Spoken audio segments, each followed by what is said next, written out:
Scene एक। राजू का पुराना घर। दृश्य। राजू अपने टूटे हुए घर में बैठा है। बारिश हो रही है और छत से पानी टपक रहा है। एक छोटा सा गांव था जहां राजू नाम का एक गरीब किसान रहता था।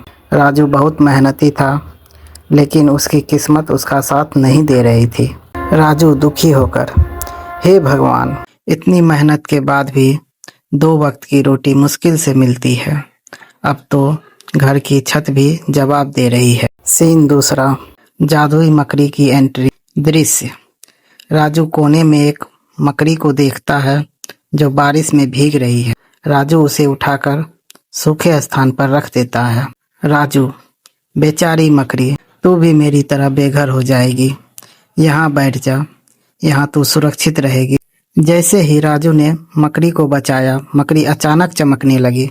वह कोई साधारण मकड़ी नहीं, बल्कि एक जादुई मकड़ी थी। सीन तीसरा। जादुई चमत्कार। दृश्य।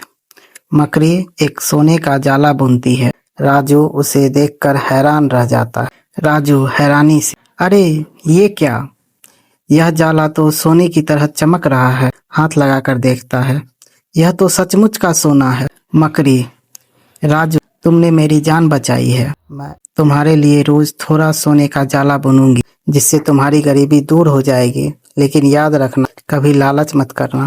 सीन चौथा। कालू का लालच। दृश्य। राजू अब अमीर हो गया है। कालू उसे खिड़की से सोने का जाला निकालते हुए देख लेता है। कालू मन में, अच्छा, तो राजू की अमीरी का यह राज है।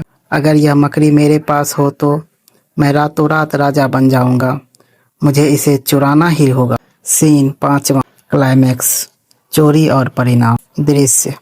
रात के अंधेरे में कालू राजू के घर घुसता है और मकड़ी को पकड़ लेता है। कालू, अब तू मेरे लिए सोने के पहाड़ बना, जल्दी कर, ढेर सारा सोना निकाल।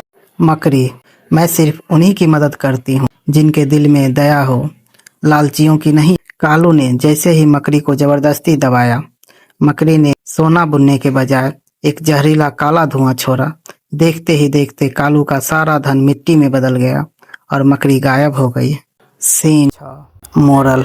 दृश्य। कालू रो रहा है और राजू अपनी ईमानदारी से खुश है। कालू अपने लालच के कारण सब कुछ गवा बैठा, जबकि राजू अपनी सादगी और ईमानदारी से एक सुखद जीवन जीने लगा।